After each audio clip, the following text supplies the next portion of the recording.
नमस्कार दोस्तों, आप देख रहे हैं बिजनेस टुडे टीवी। ये है बाजार टुडे और मैं हूं साक्षी बत्रा। इस शो पर हम बात करते हैं स्टॉक मार्केट्स के बारे में। आपको एक मिड चेक देंगे और साथ ही साथ बताएंगे कि आज बाजार में जो पॉकेट सबसे ज्यादा लाइमलाइट पे है उस पे आपको किस तरीके से फोकस करना है, सही रणनीति आपकी क्या होनी चाहिए, टेक्निकल लेवल्स अभी आपको बाजार के कौन से देखने चाहिए और साथ ही साथ कौन से सेक्टर्स और स्टॉक्स पर फोकस करने से आपको मुनाफा हो सकता है। मेरे साथ बहुत ही खास मेहमान जुड़ चुके हैं। नीलेश जैन है हमारे साथ सेंट्रम ब्रोकिंग से, जो कि हम आपको बताएंगे कि इस वक्त मार्केट्स को कैसे आपको सही ढंग से अप्रोच करना है। बहुत बहुत स्वागत है मिस्टर जैन आपका इसका शो पर। तो आज बाजार की शुरुआत लगातार 3-4 दिनों की तेजी के बाद एक धड़ाम 1000 अंकों की गिरावट के साथ हुई। हालांकि थोड़े ही मोमेंट में हमने काफी रिकवरी देख ली और इस समय जब हम मिड मार्केट में चेक देख रहे हैं तो 18,000 के ऊपर फिर से एक बार निफ्टी नजर आ रहा है। ओवरऑल मार्केट्स का सेटअप अभी आपको कैसा देखने को मिल रहा है? जो नीजक रिएक्शन हमें देखने को मिला, क्या ये आगे भी परेशान कर सकता है या फिर से अब बाजार एक तरफा चाल पे मूव करेगी? नमस्कार साक्षी जी। देखिए, बहुत ही बेहतरीन रिकवरी मैं कहूंगा हमें आज के सेशन में देखने को मिली है। 17,770 के आसपास के लो बने थे स्पॉट में निफ्टी में। उसके बाद की जो रिकवरी है वो ये इंडिकेट कर रही है कि यहाँ पे जो लेफ्ट आउट फीलिंग है वो काफी ज्यादा है और एग्रेसिव बाइंग हमें निचले स्तरों से देखने को मिल रही है। So markets are definitely showing resilience and we are expecting this up to continue. ऊपरी स्तरों पे देखिए तो 18,600 जो previous all time high levels है वो बहुत जल्द हमें देखने को मिलेंगे। यहाँ पे कोई भी अगर गिरावट होती है उसे बाइंग अपॉर्चुनिटी के तौर पर लेना चाहिए। निफ्टी अपने सारे ही short term and long term moving averages के ऊपर ट्रेड हो रहा है। इनफैक्ट हमने एक गोल्डन क्रॉसओवर भी देखा है निफ्टी एंड बैंक निफ्टी दोनों इंडेक्स में। तो यहाँ से जो रैली है वो बैंक निफ्टी लीड करता हुआ नजर आ सकता है। 41,800 previous all time high level से उसके बाद बैंक निफ्टी जाता हुआ नजर आएगा। 42,000 के इमीडिएट टारगेट को यहाँ पे ध्यान में रख के चलना चाहिए। अगर कोई भी गिरावट होती है तो उसे बाइंग की अपॉर्चुनिटी के तौर पर लेना चाहिए। आप अगर इंडिया वीक्स वॉलेटिलिटी इंडेक्स पे भी नजर डाले तो कहीं ना कहीं 16 से लेकर 20 के बीच में ट्रेड हो रहा है। तो वहां पे भी कोई घबराने की जरूरत नहीं है। Overall Indian equities are in a very sweet spot और यहाँ पे खरीदारी के मौके ही ढूंढने चाहिए। ठीक है, तो अभी घबराने की जरूरत नहीं है। जो आज 1000 अंकों की गिरावट दिखी, अभी आपको 400-500 अंकों की गिरावट दिख रही है, उसको भी देखकर आप घबराइए मत, क्योंकि ये अभी भी बाजार का जो ट्रेंड है वो अपवर्ड ही रह सकता है और प्रीवियस रिकॉर्ड हाइस को भी टच करने के लिए निफ्टी आगे बढ़ सकता है। कुछ चुनिंदा पॉकेट्स के बारे में अब हम बात करते हैं।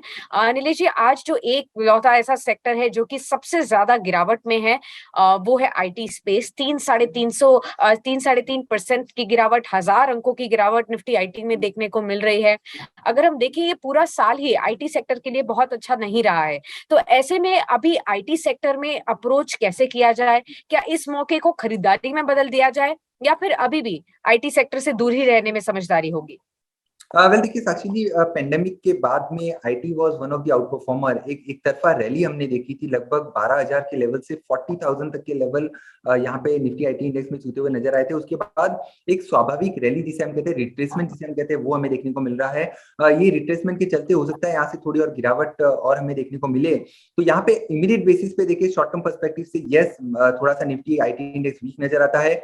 अगले तिमाही जो नतीजे आने वाले हैं वो थोड़े से वीक साइड में रह सकते हैं और ग्लोबल मार्केट्स के जो रिसेशन की वरीज है वो डेफिनेटली आईटी इंडेक्स के लिए थोड़ी सी भारी साबित होती हुई नजर आ सकती है। तो ओवरऑल शॉर्ट टर्म के पर्सपेक्टिव से अवॉइड करें। अगर आप लॉन्ग टर्म निवेशक है तो डेफिनेटली कुछ एक काउंटर्स हैं जो हमें पसंद आते हैं। दिग्गज कंपनियां टीसीएस, इंफोसिस, एचसीएल टेक, यहाँ पे नजर रखनी चाहिए। अगर mid cap and small cap IT index पे अगर आप देखें तो वहाँ पे FSL, KPIT, LTTS and LTI, ये कुछ एक नेम्स है जो हमें अच्छे लगते हैं।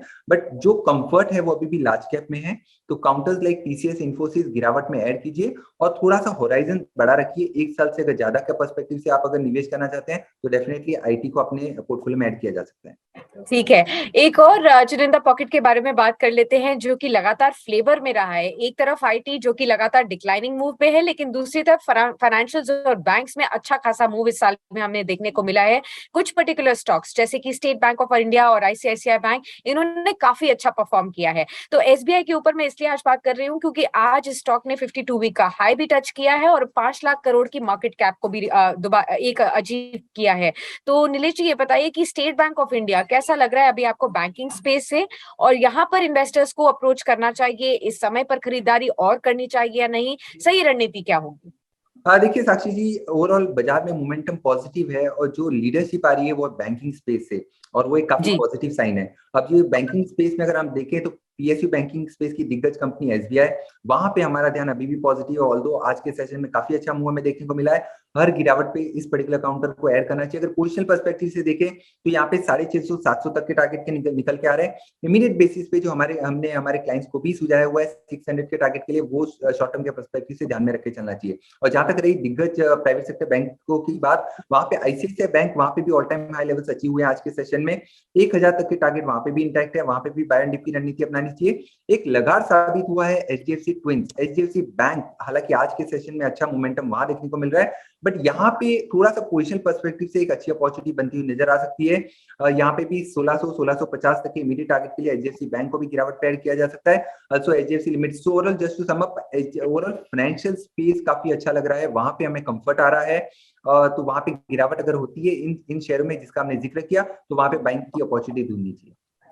ठीक है, साथ ही साथ अंत में ये भी बता दीजिए कि अभी इस वक्त सही रणनीति क्या है बाजार में अप्रोच करने के लिए, इन्वेस्टर्स हो या ट्रेडर्स हो, जो लोग इंडेक्स को ट्रेड करना चाहते हैं उनके लिए क्या राय रहेगी, और जो लोग सेक्टर्स और स्टॉक्स पे फोकस करना चाहते हैं उनके लिए क्या स्ट्रैटेजी आप रेकमेंड करेंगे? देखिए, अगर इंडेक्स की बात करें तो इंडेक्स में हमारा व्यू अभी भी पॉजिटिव साइड में है। 18,600 हम निफ्टी में ध्यान में रख के चल रहे हैं, वही बैंक निफ्टी में 42-500 तक के लेवल हमें देखने को मिल सकते हैं। बट इंडेक्स में उतना कंफर्टेबल नहीं है क्योंकि एक ओवरबॉट टेरिटरी में ट्रेड हो रहा है। थोड़ी वॉलेटिलिटी जिस प्रकार की हमने आज के सेशन में गैप डाउन देखा, उस प्रकार की वॉलेटिलिटी हमें देखने को मिल सकती है गोइंग फॉरवर्ड। तो यहाँ पे थोड़ा सा कॉशियस अप्रोच रखना चाहिए। गिरावट होती है तो ही फ्रेश खरीदारी के मौके ढूंढे। 17,700 17,500 एक इमीडिएट सपोर्ट है ऊपरी सरों पर, 18,600 तक की अपसाइड हमें नजर आती है। तो हमारा अप्रोच, हम जो शेयर कर रहे हैं हमारे क्लाइंट्स को कि आप अपने ब्रॉडर मार्केट्स पे फोकस कीजिए, Nifty small cap and mid cap index, यहाँ पे हमें ज्यादा कंफर्ट आ रहा है। तो स्ट्रेटेजी ये होनी चाहिए कि sectors and stock specific focus करें। काफी अच्छा मोमेंटम अभी यहाँ से जो शुरू हुआ है वो यहाँ पे मोमेंटम कैरी फॉरवर्ड होता हुआ नजर आ सकता है। स्पेसिफिकली ब्रॉडर मार्केट्स में हमें ज्यादा कॉन्फिडेंस नजर आ रहा है। ठीक है, बहुत बहुत शुक्रिया मिस्टर जैन हमारे साथ जुड़े रहने के लिए और मार्केट्स को ओवरऑल समझाने के लिए कि इस समय किस तरीके से समझना है, अप्रोच करना है, बाजार में जो ये उतार चढ़ाव है इसे कैसे देखना है, घबराना नहीं है, लेकिन साथ ही साथ इस डिप को एक मौके में बदलना है और कुछ पॉकेट्स और सेक्टर्स जहां पर आपको बेनिफिट मिल सकता है वहां पर फोकस करके आप लॉन्ग टर्म में बुलिश ट्रेंड के साथ ही बने रह सकते हैं। बहुत बहुत शुक्रिया हमारे साथ जुड़े रहने के लिए। धन्यवाद साक्षी। वीडियो पसंद आया तो हमें लाइक, कमेंट, शेयर और सब्सक्राइब जरूर करें।